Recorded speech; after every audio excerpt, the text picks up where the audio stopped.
Welcome to the Healing Collective podcast, where we explore the paradox of healing. And we broadcast all of the healing codes to support a world of more heart-centered humans.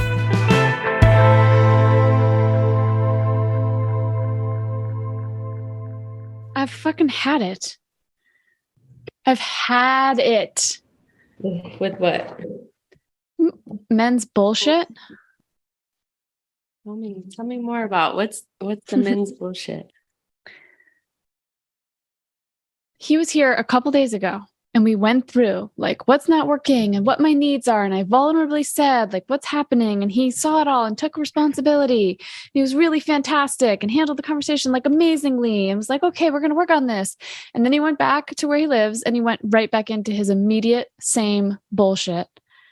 Like not responding to a text message for like 14 hours or like writing to me on text on WhatsApp. I respond immediately and then nothing for 4 hours, or calling me and then somebody else calls him and he's like, oh, I got to take this. And he hangs up. I am so done with being disregarded. And usually whenever someone's doing whatever the fuck they're doing and I notice I'm reactive, I go and I do my work. And I do my little work and I have all my anger way over here. And I call people and I get therapy and I do somatics and I think about how I can take responsibility. And I never tell them how full of shit they are and how they're not doing what they said they were going to do. And I never let people see me angry. And so I called him and he didn't pick up. And I called again and he didn't pick up. And I said, you better fucking call me right fucking now. And he did. And he's like, what's going on? And I was like, what is with your bullshit? I am so sick of this. And I just went through the laundry list of all the things he did that day that were so fucking rude and inconsiderate. And I know I'm on the triangle and I didn't fucking care. And I'm like, this man has no fucking clue. And part of that is because I don't tell him how upset he makes me. And I know it's true. No one can make me upset and I can only make myself upset. And he fucking makes me upset. And so I just let him have it. And I yelled at him for the first time ever. I just fucking yelled at him, told him it doesn't work. And I hate it. And he can't see past the end of his nose. And I don't want that anymore. I think there's a difference between being triggered and feeling something that's out of integrity for you. Yeah. And I don't have a good... that's like, I'm working that out. Yeah. This relationship has given me permission to be angry and to fight. I've been so conflict avoidant in relationships. I freeze up and he fights. And so we fight. And that's just a way he relates. And actually he does well when I yell at him. Although the yelling I have done at him has been pretty fucking mild and like hard to come by. And yeah, when we talk about a bunch of stuff and you say, okay, great, we're going to do this and this is how it's going to be. And then 2 fucking seconds later, you're not doing it. No, stop. I don't want that. And on my side, I don't want to give my mental peace to this. And I had half a mind to be like, great. You don't want somebody up your ass? You're free. We're done. And I didn't quite say that. And he was like, what are you saying? What are you saying? What does that mean? What are you saying? You don't want to date me anymore? You don't want to date me anymore? And I wouldn't say it. So I know I'm probably in my own bullshit and he'll say something nice tomorrow and I'll forgive him. But I don't know. I'm tired of not being prioritized. And I know I over prioritize them and but it's just... I'm sick of you not being prioritized.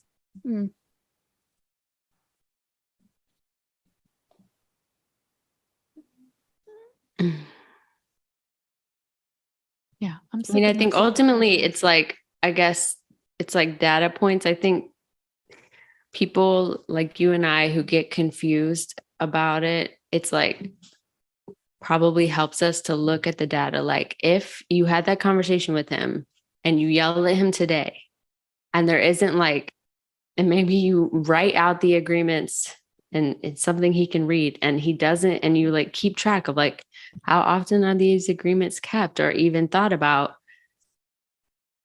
You know, it's kind of, I think for me, I've had to, part of my facing is like actions speak louder than words, Lauryn. And you really like words and you really like charismatic. And I'm seeing how much I'm manipulated by words. And it's also like tying into this, like it keeps like me feeling into entities is like coming up so much. And the main way that entities work, because they're souls that don't have bodies, that have to work out their karma, you know, by basically taking over someone else's body. The only like usually like the words and the manipulation, and like they pay real close attention to you, and then they use the thing that they learn. And even when they come up in journeys, that's the first thing they do, right? They try to intimidate. They have this like list of like these few things that they can access, and that's it. And so I had this experience with a friend that we both know, and I kept feeling this energy from them. And I was like, I was getting a little bit pulled. And then I really leaned on, like, I'm getting manipulated. This is an energy that that person's not aware of. And I'm getting manipulated by the words because they're saying all the things. Because what do I most want? I want to be seen. And they're making me feel seen, making me feel wanted. Yes. And I realized, like, no, I'm being manipulated in this situation. And there's an attempt to control. And, you know, I think because the relationship I have with that person, it was like safe enough to lean on my own self-trust and be like, this is what I think's happening. And that thing you said is like not a match. Like I'm a no to that. And this is what I think is happening. And so anyways, I just say all that to say, like, he has those qualities of a charismatic, fun, knows what to say in the moment, knows how to be in the moment. He handled me. He handled it.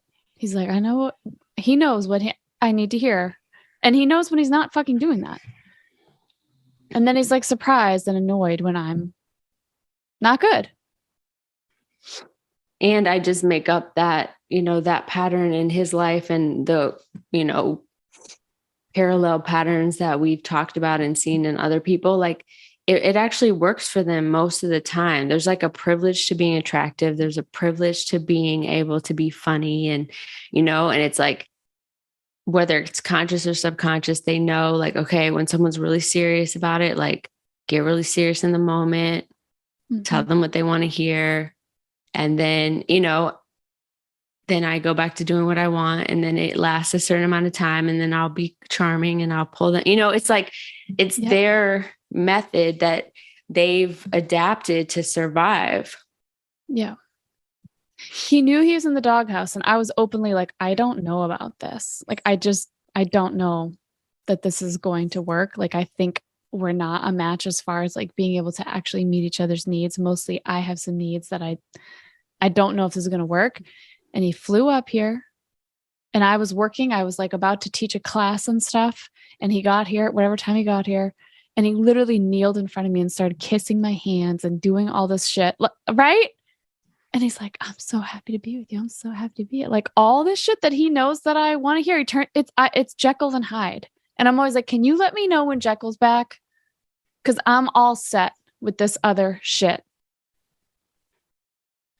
But at the end of the day, and I mean, I know you know this, but I'm just speaking it to you. This is what I'm like. So I got a male dog this year. And like, the male dog is very different from the female dog. And I understand I'm overgeneralizing, but I'm just going to say what I've learned. I'm like, oh, like they literally, it's only from my behavior. Like he'll take advantage of every time that I'm inconsistent or, you know, and it's not even like, it's like totally unconscious, but it's like, if ultimately we say we're almost done, but then our behavior is like, here I am again.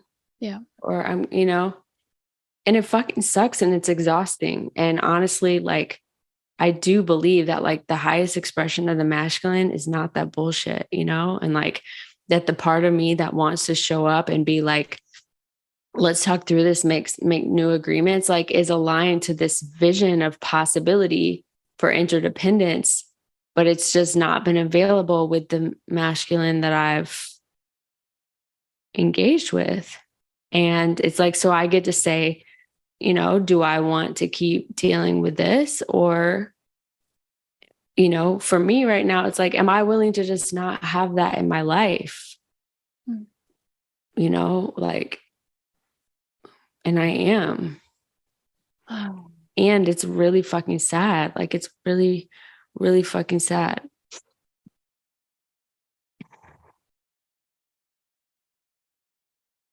Yeah. He like changed his story on like he's gonna do couples therapy and he's gonna do this and that, and then he just goes to fucking sleep and it's kind of a dick for 24 hours. And it's like, we just fucking talked about this. Because it's 24 hours? You it's can't. different people. It's different parts. It feels like a different person. They He's are a Gemini rising. I'm like, oh, this guy. I fucking love this guy. This guy fucking gets it. And then I'm like, where the fuck did that guy go? Where the fuck is he? Yeah, I mean, it's a split. Like, and there's probably way more than two. And that's the other thing is you don't know the ones that are, there's other ones that he probably doesn't want you to even see. And he has said stuff because he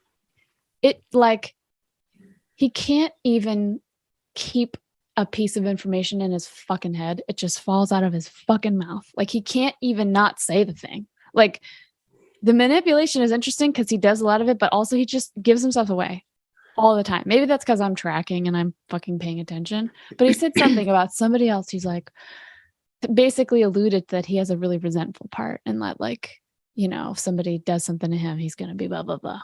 And I'm just like that he, you know, he'll be mean to them or shut them out or something like that. Right. Like basically, oh, you told me you want me to call you back. I'm not going to call you on purpose. Today, I've just realized I've never yelled at this man. Every time I'm over here doing my work, this is very triangly, but here we go. I'm over here. Every time I notice a trigger, I'm over here examining that, taking responsibility for that, not engaging with him from that place, not just letting whatever judgments or complaints I have or whatever blame or whatever victim stuff comes up. I'm not doing that. I'm over here doing my thing and like interviewing my personas and like writing down what my core wants are and scheduling appointments with my SE therapist and talking to my friends and really working on myself really hard. Every time I notice some reactivity in the relationship, he's not fucking doing any of that. He doesn't even fucking know what the fuck's going on. And I realized I just never just told him. Like when I get reactive about it, I never directly tell him that in the moment. I do it. I either am frozen and calm if there's tension, or I wait until I've processed it all and I come with this like big open heart and like, oh, well, he's at where he's at in his consciousness. So I'm going to really help him out here. What's the victim in that triangle? The one. So it's like, he's not fucking doing it. And the victim is like, there's a couple of flavors of it. The one that was here today is like, do you understand how like valuable my time is? I'm trying to make time for you. I'm trying to build a life that includes you. And you can't even tell me when you think we might see each other again. Like, what the fuck am I supposed to do with that? I never know if I text you if you're going to be immediately available or if I'm not going to hear from you for half the day. And you never tell me why the fuck I didn't hear from you for half the day. I don't know what's going on. And when I ask, I'm a pill and I'm up your ass. It's not weird. It's more villainy, but it's not weird for your girlfriend to know what the fuck's going on in your life. And if you've gone quiet, that's weird, especially for someone who said, hi, this is a problem for me. This is really difficult for me. And if you really want to help me work through this, when these things come up, we got to work on it together. Not like I just try to figure it out on my own. It's very like, I don't know what's going on and I just want to know what's going on. Why can't I know? I don't think he knows. Like my experience. He doesn't. He's not self-aware. Well, my experience is that they don't know they're split. They don't realize they're shifting between all these different things, and it's so normal to them. Mm-hmm. So in the morning, the one that says hi then disappears, and who knows what the fuck is there for the hours in between. And they know that there's It's also probably not who should be talking to me. Exactly. Yes. And then when the other ones come back online, then they want to connect again. And it's like, the other thing I've learned is like, if you're not committed enough to yourself to know who you really are, you can't be committed to getting to know someone else and who they are. Yep. And the commitment piece is like, commitment feels like I'm killing myself to figure out when we're going to see each other again. That's a big priority. Commitment feels like I have all the energetic availability to stay in contact emotionally and, relationally with this person 90% of the time. Yep. And just think about the clients you work with. Like, commitment is not even on a lot of people's radar. Like, they're not committed to anything, anywhere, or yep. energetically, they couldn't tell you the difference between commitment and just making an empty promise. Yep. And like, I don't know if it's his manipulator, because sometimes I actually really feel him. But like when he was up here, I'm talking through this stuff because it's the same stuff. And he's like, he noticed himself go below the line, and he goes, "Oh, I just noticed I'm defensive, and I'm trying to make you wrong right now." And he got startled and he shed a tear and was like, "I probably do that to you a lot. I'm sorry. I understand what you're saying." And then he's like, "I know that I have a pattern of being really selfish in my life. I've been trying to get better at that. I've been trying really, really hard with you. And I know that I'm still not doing a good job and that I'm pretty self-centered and selfish." And I'm like, "Okay." And he's like, "I know that I wasn't very open about, working on this, that, and in these certain ways, but I really am. And actually I want to." And he lit up when I was like, "I think my trauma and your trauma are like friends, and they like poke each other." And I said, "That's not even a problem if both people are like, okay, our stuff's here. Let's work on it. Like, let's actually work on it together." I was like, "But I'm the only one doing that. You're not doing it." And then we just keep co-creating the same thing. And he was like lit up at the idea of like working on the triggers as they come, even though he has no fucking clue what that would even mean. But like, he said all the right things. Well, I do believe, me. and if I'm just projecting my own experience, the ones energetically, like I learned over time, the ones who say stuff like that, they are aligned to truth. They are the good. They are the highest expression. But because of the split in the system and the conditions and everything that it takes to take care of a body that's in that condition, they can't hold it. They can't follow through on it. And especially not if it's not the number one, like their priority is their job. Mm-hmm. If the split is getting in the way of their money or their reputation, there's a little bit more of a discipline to do something about it. Relationships fall far lower on that. Well, also just like an avoidant, like his life makes so much, based on what I know about his childhood, it makes so much sense that he's like, "I got to focus on myself and meet my own needs." It's like a different flavor of me. I get it. And he's just not tracking the same stuff. And when he tracks that stuff that's icky, he's like, oh, like he wants to take responsibility for it. He's really good at repair. It's over time, it's like getting better. But the fact that we just, like, he had to fly here to talk me off the ledge of ending the romantic part of our relationship. And then he's going back to doing like, and then it seems out of his control. It's the one in them that's traumatized when there starts to feel like you're not 100% in, they start preparing to be. I know. And I can see it, that I'm like judging him for not being centering me more or focusing on me more or being more committed. And I see that I'm over here doing that. there is projections and responsibility for me to take. And I'm so quick to turn the poison back this way. Exactly. It's about the balance. Like taking responsibility is not just saying you see something, it's making different choices. Yeah. It's not the same. It's really not responsibility if it doesn't change. He thinks it's he thinks it's different. What do you feel in your No, it's not fucking different. I'm on over here like, what is going on? What? And it's not, where the fuck did he go? I just want to say to your hurt parts, like you're not asking too much. Like yes, that's and the part. he loves to say that. He loves to get critical and say like that I'm. Yeah, that's called gaslighting. That's gaslighting. And again, like not because he's evil or a bad person, but because when you're split, when your nervous system is fucking wrecked, there's not a whole lot else available.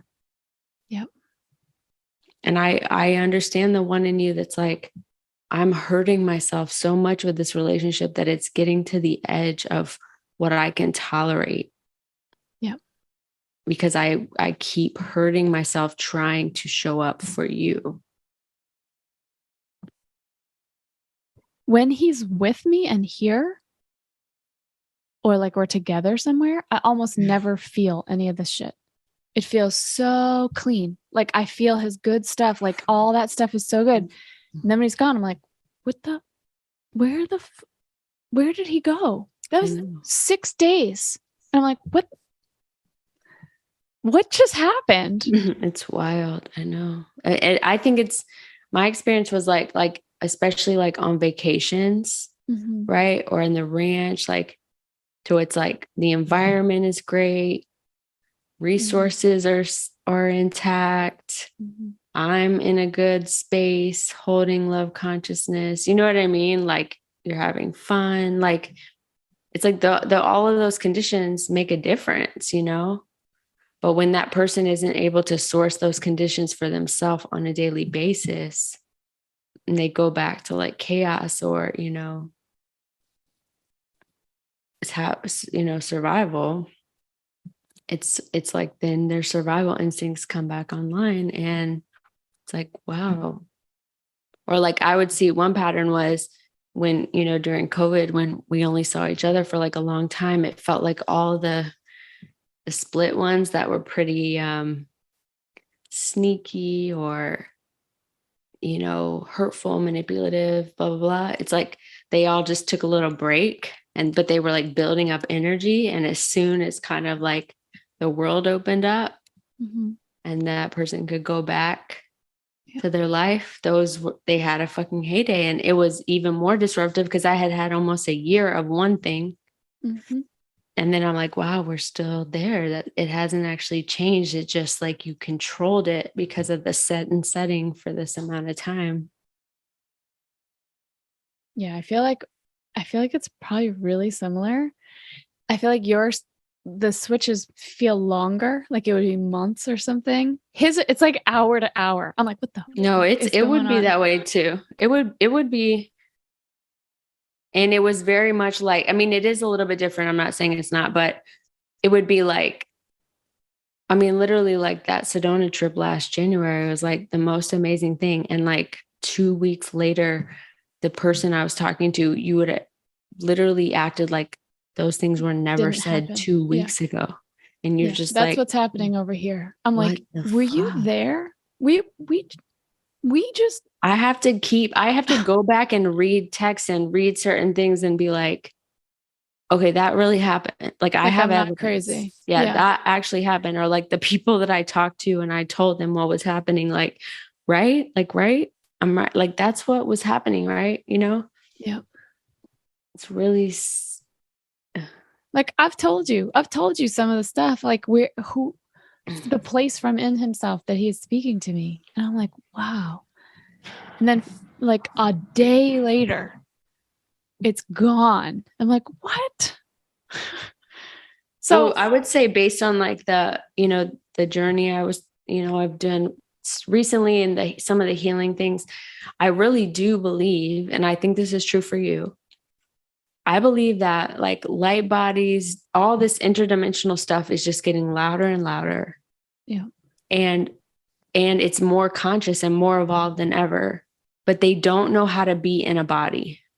The light bodies or the entities? All of it, everything in that realm, light bodies, entities, like they don't actually know how to fully be here and to be human. Mm-hmm. And that's what we're inviting them into. We're with MDMA, with those journeys, we're saying, here's what it's like to be on earth. Mm-hmm. And here's what bodies need. And I know because I had to go do this myself first. Mm-hmm. And here's how my consciousness was overriding my body. And here's how I was out of right relationship with the earth and my people. And like, are you willing to be all the way here in the earth plane and accept responsibility for the fact that you contracted with a body, you know, for, you know, a 70-year hiatus or whatever from eternity? Mm-hmm. And are you willing to be all the way here in that body? Or are you just using that body to fly all over the place? And, or like some people, like I think some of the people we're talking about, they have vacated their body 90% of the time because in eternity, it's just a blip on the map. So who cares? And they come in when they want to feel pleasure, and they come in when it's mm-hmm. cool. And then they leave and create havoc when they're gone. And that's what these new agreements are about. It's like, no, like it can't just be that we take advantage of this dimension for like our Vegas experiences. Like we got to be all in. Like the earth needs us. The people need us. Like our kids need us, you know? And so I think all these tools that we're learning is for the ones that are like, I'm sick and tired of being sick and tired. I'm sick and tired of the consequences when I am here. My body's sick and tired. Like, I do think we know how to help them, but the willingness, that's what I'm really, it's like, and willingness can change over time, right? But like we have to, something in 12 step, they always say is you match people's willingness. So if your sponsee doesn't call you, you never call them, but you make yourself available anytime they call, right? Mm-hmm. Or you say, if your sponsee is the kind of sponsee, they want to work the steps every week and they're all in and they're calling you all the time, you match that. But you don't go to them. You don't. And like, that's what I feel with your situation is like, just match his willingness. Yeah.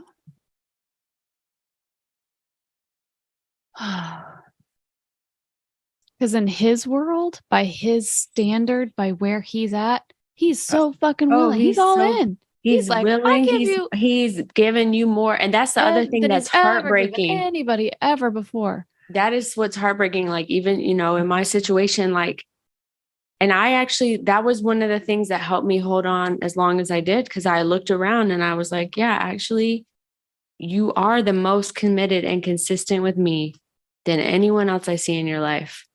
Yeah. And that's why when that got disrupted, there was nothing for me to hold on to. When I'm not even that priority for you anymore, and you said, we're going to be friends for life, you're going to be committed to me, you're going to keep showing up, I believed you. And then you just stopped. Mm-hmm. And I had nothing, like that was like the thread that I could like hold on to be like, we're going to be friends for life. We'll figure this out. We'll find some way that we resonate. And then when it's like, you turn on me completely, like now I really don't, you know, maybe I shouldn't have been holding on this long. I don't know, but I really can't now. Mm-hmm.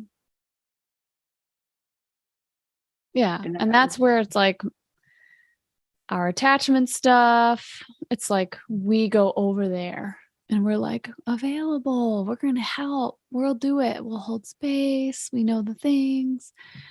And it's like too far. Yeah. I mean, I guess we're both really learning, like, one, we're learning that our energy is precious and sacred. And like, you know, one thing I was thinking about today is like, I am helping so many people right now. And so many people. If I added all those people together, it would be like equivalent to how much energy I was putting into that relationship. Yeah. So like the ratio, right, is like I can help 20 people for that one person, you know. Two, I'm seeing how dealing with that and waking up to that a person could be that way, and that a person could be that resistant to loving and have all these entities. Like I have been, and everything I'm doing now is applying what I learned in that relationship, but in a way that's from power and not being attacked, you know, which was different. I wasn't able to bring that to the relationship. I have some sadness about that. Like, I wish I could have like practiced like staying in my power more, or really seeing the entities in the moment and dealing with them. You know, I just crumbled all the time. I crumble. Well, with maybe him. that's what I'm doing right now. Maybe I'm crumbling because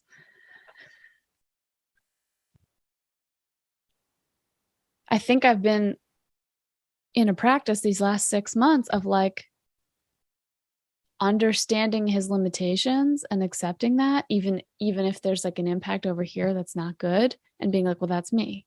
I got to figure that out over here. He's given everything he can. He's doing what he can. So maybe I'm crumbling. Maybe it's just that I need to shift my own sense of my own power in our interactions. I don't know. Because he's just like, what do you want me to do? What do you want me to say? Like, he wants to fix it. He doesn't want me upset, but he's just like, cannot intuit. I'm just curious. Like, so if you're like, if I text you and you don't, I expect you to respond to me within 1 hour, 30 minutes. Like, does he do that? Like, if you make a concrete agreement, will he keep it? I don't know. I don't know about a concrete agreement. Like today I said, you know, whatever. He said his phone hasn't been working. I'm like, well, is that true? Your phone's not working? Yeah, that's the thing, is the energetic. What I see now that I couldn't see at the time was how many like sneaky undercover things were happening in that gray matter liminal space. Yeah. Like today I was just like, this is bullshit. Right. Like, you are feeding me a line of bullshit. So I just asked him a bunch of questions. Like, basically, he flew back yesterday. He had some stuff to do during the day. He called me like 4 or 5 times early in the morning after he left, because after he leaves, he misses me. And then he goes back into like, oh, I'm by myself. You know, and it's like he fucking forgets he has a girlfriend almost. And then he's like, I'll call you tonight. I'll call you tonight. I'll call you tonight. He's sick. He's like pretty sick. He was sick while he was here. And he texted me at like 8:15. And I texted back immediately. And is on WhatsApp. I can see he didn't look at it. I know that he gets it on the face of his phone. And sometimes he responds without going into the app. But I can see that he didn't see it. A couple hours go by and I said, I'm really tired. I'm going to bed. Okay, good night, I guess. And then in the morning, I woke up at like 6:30 and he still hasn't looked at any of it. Okay. So I sit around and I wait. And a couple hours later, around 8:30 or something like that, it's like 13 hours. He texted me. I immediately texted back. And then he's like, oh, hi, mama. And I'm like, what the fuck just happened for 13 hours? Did you sleep for 13 hours? And then he's like, what are you like? He criticized me, saying I'm like chronicling his, you know, WhatsApp, like looking at it. And I'm like, punch him in his face when you what tell the me that. fuck? And he's sick. He's like, I passed out. I'm like, you passed out within the 12 seconds it took me to text you back? And then he's like, I passed out and my phone died. And when I woke up in the night, I was awake for a while, but my phone had died. So I plugged it in and I didn't turn it back on. And then I finally fell back asleep. And then I woke up and I called you immediately. When on my side, I'm like, it's 8:15. You were just actively texting me. I just texted you back. Nothing. Until 13 hours later. I'm just like, I just don't believe you. I don't believe you. When I'm around you and you're at my house, your phone's in your hand all the time. I don't know what you're talking about.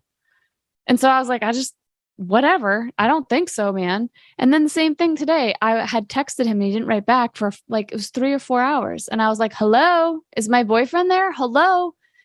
And then he called me. He's like, it's weird. I was trying to text you and it didn't send any of these texts. I'm like, really? And then we talked for a minute. we have specifically said, because of his insane work schedule and whatever, I was like, I want us to get some actual real time together. Like, I think we need some time together to like sort out what are we doing. I've expressed this, and I asked him about some specific stuff for this coming weekend, Friday and Saturday plans. And he was like, yes, unless something weird happens with work, that should be fine.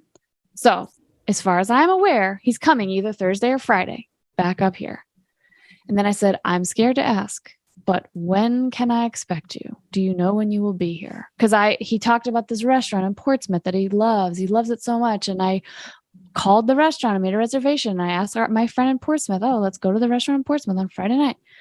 And then I was like, when are you coming? He's like, I don't know, Saturday? Oh, wait, babe, someone's calling me. I got to call you back. Bye. Hangs up the phone. What the fuck happened to Friday? I'm making plans on fucking Friday. My girlfriend's getting a babysitter for fucking Friday. What are you talking about? And so I asked him that when I was yelling at him. I was like, who the fuck just called you? Who called you that you hung up, almost practically hung up on me? And he's like, oh, my friend that's having a medical thing. No, I don't believe you that your friend's having an emergency. I think you're desperate to get off the phone with me. And then I was like, why did you say Saturday? We've made plans. I'm making arrangements on Friday. I'm telling clients I'm unavailable because I expect you're coming Friday. And he's like, honestly, I just didn't think about it. I just said Friday. And I'm like, that is what I am talking about. I am up here trying to organize my life around making space for you. And you're just letting whatever bullshit fall out of your mouth. No.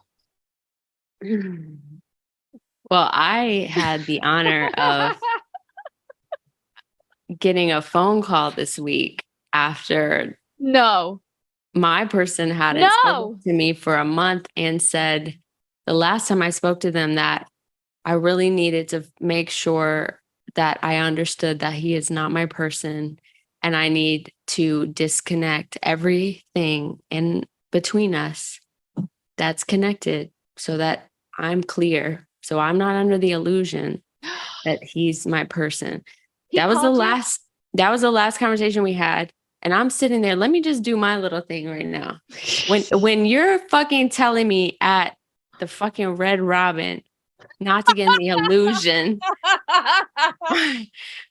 dude, I have not been under that fucking illusion for 1 minute over the last 7 years. But certainly not in the last 6 months since we haven't fucked in that long.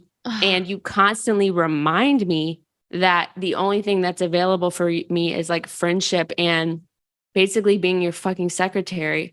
And I'm sitting here like knowing how fucked up you are and how you can't see any of this and how it's a waste of my time to even say shit. And the reason we're in a fight that you're not speaking to me is because I spent $2,000 to throw you a fucking surprise birthday party of your dreams.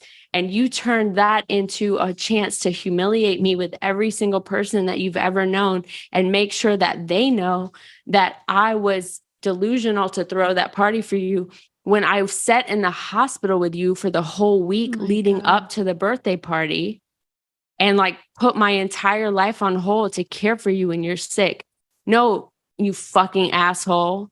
I don't fucking have any illusion that I'm your fucking person. And if you think I enjoy paying for your fucking health insurance, paying for the truck I bought for myself and you, paying, carrying your business and keeping the business in integrity because I thought it was something we co-created together and it was a shared vision that you've just completely taken for yourself. Like, no, I'm not holding on to these things hoping that you're my person. I'm holding on to them because I know if I let them go, you're going to fucking fall in your fucking face because you fucking need care and you need to access your therapist. And I know you're not going to keep the books clean of, like I know you need support and I fucking love you, even though you've treated me like shit and shit isn't even a strong enough word. And then you don't talk to me for a month because you're so traumatized by me throwing you a fucking birthday party. Then you call me after I send you an email about separating everything. And you literally, Bethany, he acted like almost energetically Like none of that had happened. And the last time we talked was 3 days ago. And he's at one point, he starts wanting to tell me about some stuff going on in his life. And I'm like, I'm not available for that. I'm not able to process that. Like there's been no repair. There's been no acknowledgement of my experience. There's been nothing but being iced out. And by the way, when you fucked 25,000 other women, treated me like shit, and did all kinds of things to me for the last 7 years, I never iced you out. Right. But I did one thing that crossed this horrible boundary for you, and you iced me out, and then you're ready to separate everything. Like what? You fuck. And I mean, I just imagine people listening, there might be a part of you like, shame on me, but like, and there is a way that there's some shame on me, but also fuck him. Like it is so, and also I love him as much as I did, if not more. Yeah. I care for his well-being more than I ever have. And I have to protect myself and literally, you know, like make choices to end a dream, an entire organization that I helped to build. That was like a huge dream for me. I'm letting that go. Like, because that is the only way to not hurt myself. Because I can't trust him to not hurt me.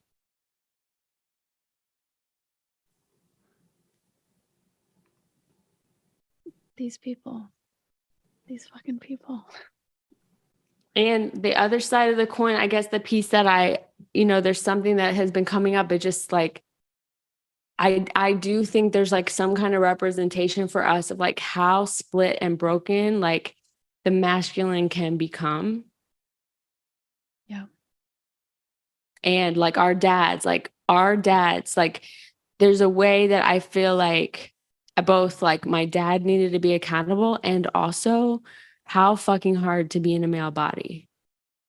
It must be so much harder than anything that I can imagine, that my dad would get to a place to abuse his family members and totally abandon us and then check out of his entire body.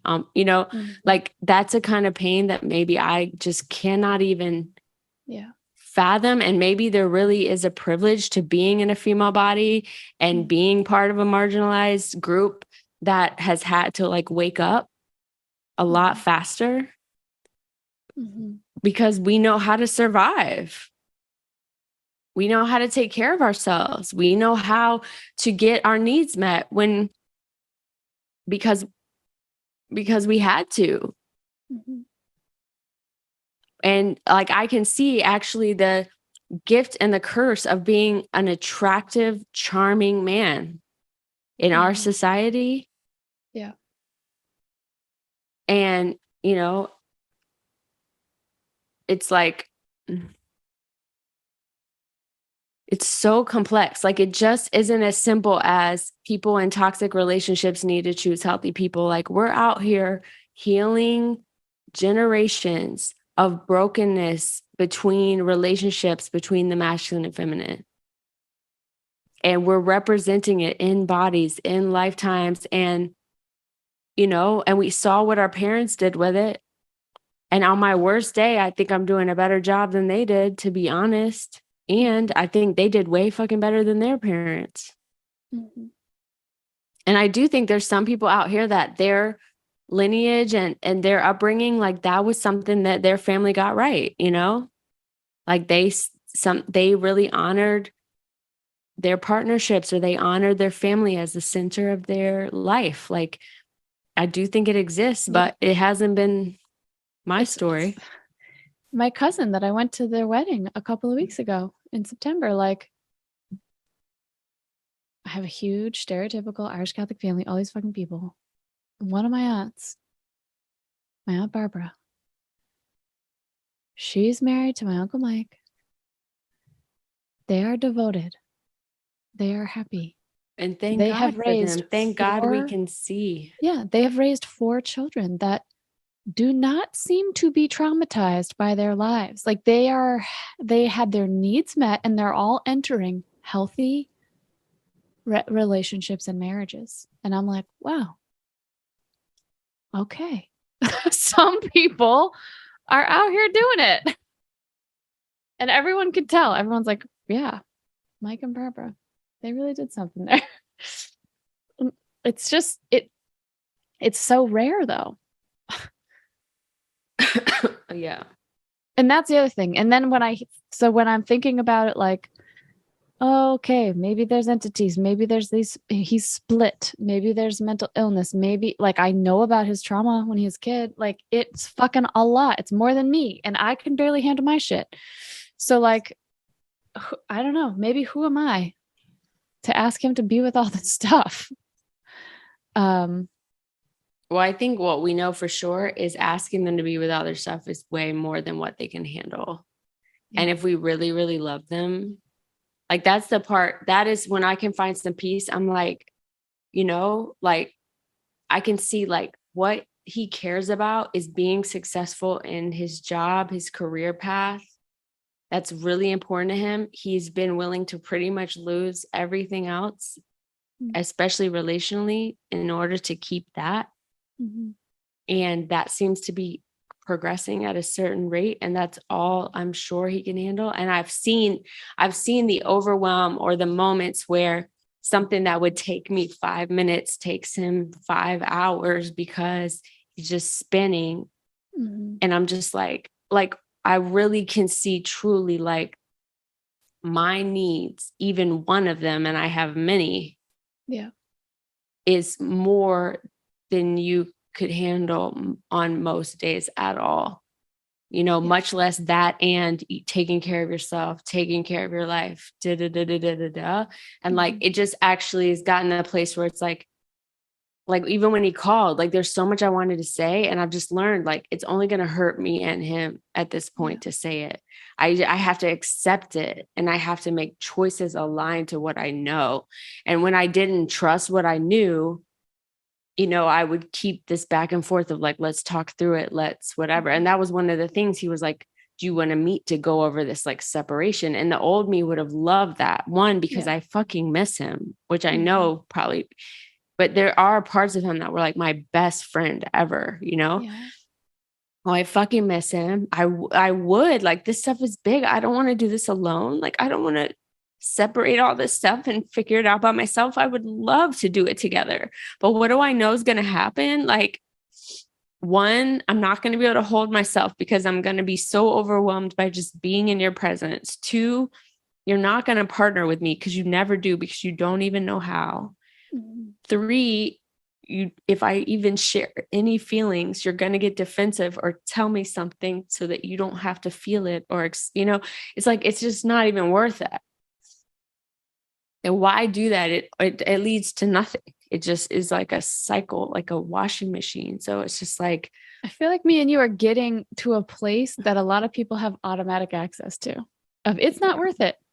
And me and you are usually like, our tolerance for that is just so well, the reason is because the way that we got programmed like this is because we had to jump all these hoops and spin around and do all this stuff to get our basic emotional needs met, to get any emotional needs met, sometimes physical needs. Mm-hmm. So that's what we are taught. Do a million dances, do all this, and you might get like a little bit of attention, or you might get seen, or you might get valued, or for just a moment. And then it's going to go away for a long time. And then you can try again. And so it's like, yeah, I've been doing this for 40 fucking years. Yeah. You give me a fucking break if I'm just coming to understand that there's some place where, and you know why? Because it's taken me 40 years to learn how to meet those needs for myself. That like the paradox of humanity is if we met the children's needs, if we were available to meet them for the first 7 years of life, who knows what they could be and accomplish. They wouldn't spend so much energy trying to figure out how to meet their own needs. And like the place that I get the most, like, I am giving away my mental peace. And that peace is not available for my children. when I'm triggering myself and focusing on this other shit and like thinking about this, I just took a walk with the kids. We walked all around the neighborhood. And I was just thinking about how I wanted to rip him a new one on the fucking phone.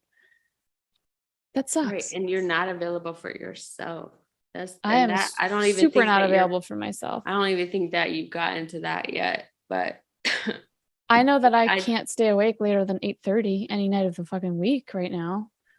I'm fucking this exhausted. whole thing of like releasing mega food, and I just think there's so many things that you're going to be like, oh, like I thought that was availability, and now I understand another layer of availability. Yeah. Honestly, like my TikTok algorithm is just like, get out of this. Like my TikTok algorithm is just like every single fucking thing is like, some people are available at like a 6 for like relating and availability and connection and communication and consistency. And some people are at a 4. And just because he's at a 4 doesn't mean he doesn't care. Doesn't mean he doesn't want to be at a 6 for you. He just can't. Just like he's just not. He's at a 2. I would say a 6 is like, I can work with this. That's what I'm saying. Like a 6 would be like this whole, like, we're going to work through our trauma. Yeah. We can do this. Like a 6 is there. A 2 is like, no, it's not even an option. And, yeah, it's just like, release them. And I think me and you have had these ideas about like continuing to show up for people when they can't show up for us, and that is high-minded, that somehow is good. Yeah. And what I'm seeing is righteous. That it's righteous. And it's like, it's the righteous way. And it proves that we are loving. And here's the other and seeing that maybe not. Maybe it's the fucking opposite. And maybe like the paradox of this is, and I think honestly, astrologically, you were going to be doing this for a certain amount of time. That was always going to be that amount of time. And I was going to be doing mine. Mm-hmm. And every single lesson that we get out of it is exactly the lesson we need for the next. I mean, to see the number of places in my life, it's not just like in romantic relationships, it's in every area of my life. I am applying the lessons of that. Mm-hmm. And by being in love with an outlier that is that far, mm-hmm. exponentially farther out than most people, my range for what I can work with in terms mm-hmm. of healing. So there's like this, like, it's double-sided. It's like, yes, everything you're saying. And yes, we've been doing this. And we weren't going to become aware of this much sooner than the moments that we're becoming aware now. Mm-hmm. And that is just the path, and that is the speed. And also, like, I just want to say, I was a fucking principal by the time I was 30, and I had a master's degree by the time I was 24, and I had a baby by the time I was 24. So there's a lot of things that I was doing early, there's a lot of ways that, we've been doing shit for 20 years that some people, they've been in a career they fucking hate, and they're just waking up to their purpose now at 41 years old. Mm-hmm. That's not us. No. It's like, you can't be good at everything. We're bad at this. Yeah, we're developmentally delayed. We're developmentally delayed, which some people would say means we're exceptional. We're an exceptional student. We're relationally atypical. But are we? Because how many people, Bethany? I have like 80 clients right now, and every one of them would live and die by me. Like, I know that relationality. How many people around you, what percentage of people are in a relationship that suggests, like, yeah, or that even very few, even suggest that they have a heads up on their relational. No, we as humans, this is an epidemic. We are developmentally delayed relationally as a human body, because we prioritized industrialization mm-hmm. and, consumerism and growing technology and all these things. And we put a backseat to the human. Mm-hmm. like, I think the book I'm going to write is How to Be Human, and it's going to be HUMYN. Mm-hmm. And it's like the hybrid human of the future. It's like, so I'm just saying, I'm not being hard on myself today. And whoever's listening, you want to be hard on me, go right ahead, honey. Enjoy yourself. Judge the shit out of me. Oh, God. So here it is. This is a Lost Files. This is still we're Lost still in Files. the Lost. So I am looking for a partner. I feel available and clearer than ever about what healthy partnership looks like. I think I offer some really pretty sweet stuff. Definitely if good you sex. are out really fucking good sex, Lauryn knows about it. Next level Sex. I make money. I'm super self-aware. I clean. I cook, I clean, I take care of shit. I'm fucking brilliant. I'm smart. My heart is open. You need to be willing to eventually relocate to Beverly, Massachusetts. You need to give me a lot of attention. You need to want to have sex multiple times a day. And you need to be at my level on wanting to relate to another human being in a vulnerable and open way where we take responsibility. If this is you, please write in. Please write in healingcollectivepod@gmail.com. And I would say I'm not available for that type of partnership. I'm not interested in that anymore. I have a lot of partners and they're great. And at the CLG reunion or whatever. Mm-hmm. Hold on. My accountant is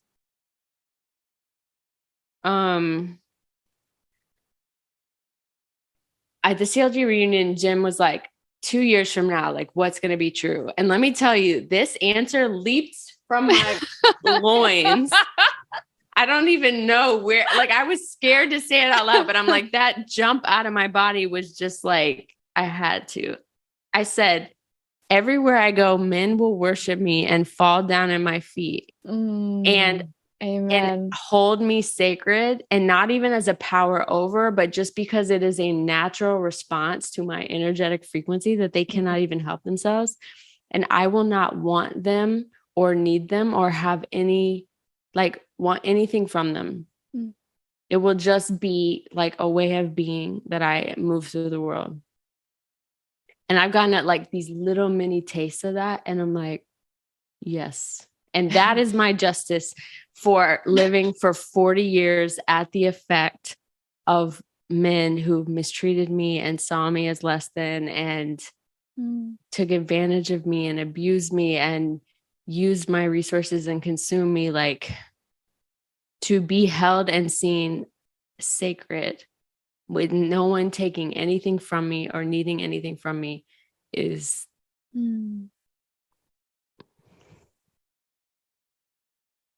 the vision. So it is. So it is. So it is.